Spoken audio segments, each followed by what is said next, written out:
মহব্বত প্রকাশ পায়, জানেননি? জানেন, বাবার ডাকের ভিতরে সন্তানের প্রতি মহব্বত এটা প্রকাশ পায়। আবার কখনো কখনো বাবা সন্তানের উপর রাগ হয়, এটাও প্রকাশ পায়। দেখবেন যখন নাম ধরে বাবা সন্তানকে ডাকবে, এই অমুক এদিকে আয়, তখন মনে করতে হবে যে কি বাবা মনে একটু রেগে আছে, বাবা মনে একটু আমার উপরে রেগে আছে। আর যখন ডাক দেবে বাজান শুনো, আব্বা যান আসেন শুনে যান একটু, তখন মনে হয় যে বাবা আমার প্রতি একটু আবেগময় হয়ে পড়ছে। ঠিক কিনা বলেন?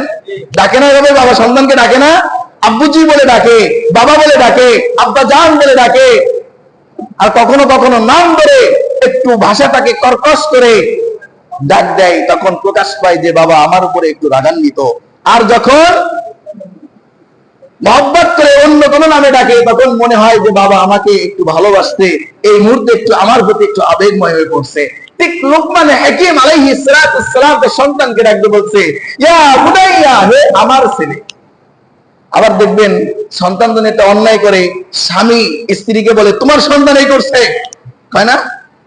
যখন খারাপ কাজ করে বা অন্য অন্যায় করে, তখন বাবা যে মাকে বলে তোমার সন্তান এই করছে, মানে বাবা এখন নিজের সন্তান দাবি করতে হবে, অসন্তুষ্ট। আবার যখন কোনো ভালো কাজ করে, বলুন ভালো কোনো সুনাম অর্জন করে, তখন বলে আমার সন্তান এই করছে, দেখছো আমার সন্তান এই করছে, ঠিকই না? বলে না? তখন নিজের সন্তান নিয়ে গর্ব করতে একটু ভালো লাগে। আর যখন রাগান্বিত হয়, তখন স্ত্রীর দিকে আঙ্গুল দেয়া স্ত্রীর সন্তান বলে সম্বোধন করে। ঠিক লোকমান হাকিম ডাকতে বলতেছে, ইয়া বুনাইয়া, হে আমার সন্তান শোনো। যখন আমার সন্তান বলে ডাক দিল,